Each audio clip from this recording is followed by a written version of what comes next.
ඔබ කවුරුත් දන්නවා පහුගිය මාස කිහිපය තුළ අපි මත්ද්‍රව්‍ය නිවාරණ සම්බන්ධයෙන් විශේෂ පින්මක් පැන්න. ඒ තමයි අපි රටටම එකට ජාතික වැඩසටහන ජාතික මෙහෙයුම් සභාව ආරම්භ කිරීම. ඒ හරහා අපි මුළු ශ්‍රී ලංකාවේ සිටින මත්ද්‍රව්‍ය සටන සඳහා සහභාගී සියලුම පාර්ශවයන් එක්රාස් වෙලා ජනාධිපතිතුමා විසින් මෙහෙයුම් සභාවක් පිහිටලා ඒ හරහා සමස්ත නිවාරණ වැඩසටහන් වල පෙළගස්සන්නත් ඒ සඳහා ශක්තියක් ලබා දෙන්නත් කටයුතු කළා. ඒ යටතේ ඊට හා සමගාමීව රටට වැඩසටහන් සමගාමීව මාධ්‍ය පාදක දැනුවත් කිරීම වැඩසටහන් අප ආයතනයේ අන්තරාය ඖෂධ පාලක ජාතික මණ්ඩලය මගින් පහුගිය කාලේ පැවැත්වුවා. මේ වෙනකොට මේ වැඩසටහන අපි 11ක් පැවැත්වුවා දිස්ත්‍රික්ක 11ක. ඒ වගේම මේ විශේෂ කොළඹ දිස්ත්‍රික්කය සඳහා පැවැත්වෙන විශේෂ වැඩසටහන ප්‍රවෘත්ති අධ්‍යක්ෂ ජෙනරාල් කාර්යාලයෙන්. ඔබ කවුරුත් දන්නවා මත්ද්‍රව්‍ය නිවාරණය සම්බන්ධයෙන් අපි ගත්තාම අපි කාරණා විධික්‍රම මත්ද්‍රව්‍ය මර්ධනය සඳහා අපි ආකාර ස්ට්‍රැටජිස් විධික්‍රම අපි 4ක් පාවිච්චි කරන එකක් තමයි සැපයුම අඩු කිරීම. ඒ කියන්නේ සප්ලයි චේන් එක බිඳ දැමීම. සැපයුම අඩාල කිරීම.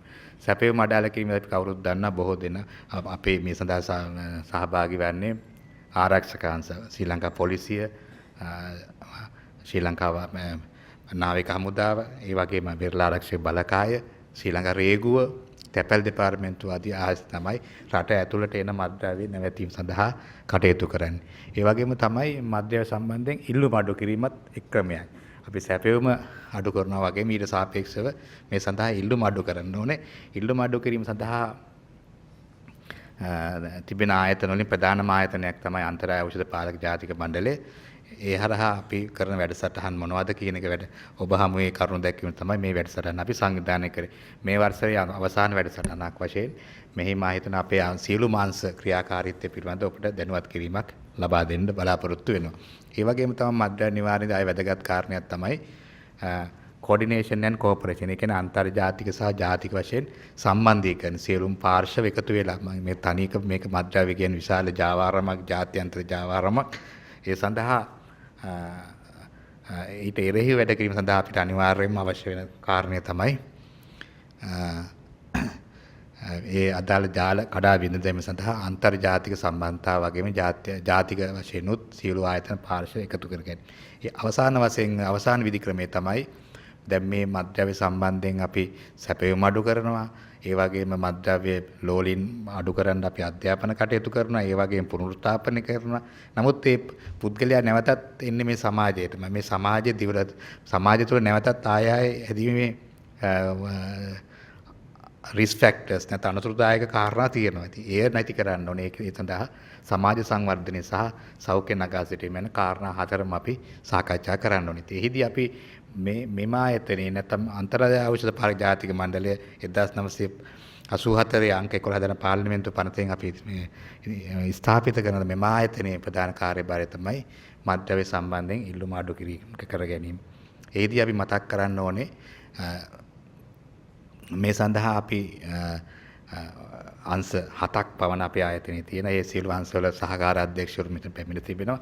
විශේෂයෙන්ම ප්‍රතිකාර පුනරුත්ථාපන නිවාරණ අධ්‍යාපන පුහුණු බාහිර සේවාංශේ නමෝදිෂ්ඨ හා පෞද්ගලික ප්‍රතිකාර මධ්‍යස්ථාන පර්යේෂණාංශය ආදී පුළුල් වැඩසටහනක් පුළුල් වැඩ ක්‍රියාකාරී වැඩසටහනක් අපේ ආයතනය හරහා යනවා. එය අපි දායක කරගන්නේ මේ රටම එකට ජාතික වැඩසටහනට සමගාමීව අපි කොහොමද බද්ධ වෙන්නේ කියන සහ කාරණේ. ඒ වගේම මෙහිදී මතක් කරන අනිත් කාරණේ තමයි මම මේ කතා කරන්නේ මේ මත්ද්‍රව්‍ය නිවාරණ සම්බන්ධයෙන් ඉතා වැදගත්ම පාර්ශවයක් එක්ක. මොකද හේතුව රටට අවශ්‍ය වටිනා පණිවිඩ දෙන මාධ්‍යවේදී සහෝදර මහදේශ සහෝදරයන්තික තමයි මේ කතා කරන්නේ. ඇත්තටම මත්ද්‍රව්‍ය නිවාරණ සංකීර්ණතාවය වගේම මත්ද්‍රව්‍ය නිවාරණ වාර්තාකරණයත් ඉතාම සංකීර්ණයි. මම හිතන ඔබට මේ අධ්‍යක්ෂකවරු කතා කරන පැහැදිලි කරයි. ඒ කියන්නේ ඇයි කියන එක. මොකද හේතුව අපි ඉතාම අපි විශේෂයෙන්ම කියනන මත්ද්‍රව්‍ය සඳහා හැබැයිම අවධානය වැඩිම කොට්ටාසේ තමයි පාසල් ළමයි අවුරුදු 12 17ත් අතර මේ පුද්ගලයන්ට ආමන්ත්‍රණය කරන ඉතාම සංකීර්ණ සහ සංවේදී කාරණයක්. එහිදී සමහර වචන අපි පාවිච්චි කරොත් සමහරට ඒක මත්ද්‍රව්‍ය අඩුවීමට වඩා වැඩි වීමකට බලපාන්න පුළුවන්. ඉතින් ඒකින්ද ඔබ පාවිච්චි කරන වටිනා අවියක්. ඉතින් ඒකින්ද අපි ඔබට පොඩ්ඩක් දැනුවත් කරන මේකේ තියෙන සංකීර්ණතාවය. මොකද මත්ද්‍රව්‍ය වර්ධනය වගේම සංකීර්ණ දෙයක් තමයි මේ වාර්තාකරණය. ඉතින් ඒ සඳහා අපි මම හිතනවා අපේ ආයතනය මාධ්‍ය පාදක වැඩසටහන් සුරක්ෂා නමින් හඳුන්වන මාධ්‍ය පාදක වැඩසටහන් දැන්ට අපි 11ක් පවත්වලා තියෙනවා. ඒ වගේම දැන් මේ විශේෂ කොළඹ වැඩසටහන, ඒ වගේම ලබන අවුරුද්දත් අපි දිගින් දිගටම මේ වැඩසටහන් දිගටම පවත්වන්නේ. අපිට මේ මද්ය නිවාරණය සඳහා මාධ්‍යවල ඇති වටිනාකම නිසා. ඉතින් ඒකින්ද ඒක මතක් කරමින් ඒ වගේම අද වැඩසටහන් තවත් අරමුණක් තමයි අපි පහුගිය කාලේ ගං වතුර සහ ආපදා තත්ත්වයක් තිබ්බා. ඒකත් එක්ක ඊට කලින් අපි පටන් ගත්ත මේ මද්ද්‍රව්‍ය සටන හේදිලා නොයන්න බලාපොරොත්තුවක් තියෙනවා. ඉතින් ඒකින්ද නැවත අපි මතු කරලා කොහොම හරි මේ සටන අපි නැවතත් මතු කරන ලබන වර්ෂයට ඊළඟ වර්ෂයේ අපි ඉතා දැඩි ලෙස මේ අසියලු මාංශ එකතු වෙලා මේ මද්ද්‍රව්‍ය නිවාරණ වැඩසටහන අපි දියත් කරනවා. ඒට ඒ වගේම අපේ රට එකට වැඩසටහන ජාතික සභාව ජාතික සභාව හරහා අපි ජනවාරි මාසෙත් වැඩසටහනක් තියෙනවා. ඉතින් අපි දිගටම ඉදිරියට මේ වැඩසටහන සඳහා මාධ්‍යවේදීන්ගේ දායකත්වයේ සහ සහයෝගයත් අපි බලාපොරොත්තු වෙන. මේ සියලු කාරණා පදනම් කරගෙන තමයි අද මේ වැඩසටහන පවත්වන්නේ. ඉතින් මම හිතනවා මම අවස්ථාව ලබා දෙනවා අදාළ අංශවල විස්තර කිරීම සඳහා. ඔබ පැමිණීම සම්බන්ධයෙන් ඉතාම මේ මොකද අද වර්ෂයේ අග ඉතාම කාර්යබහුල කාලයක ඔබගේ පැමිණීම ඉතාම අගය කොට සලකන බොහොම ස්තුතියි.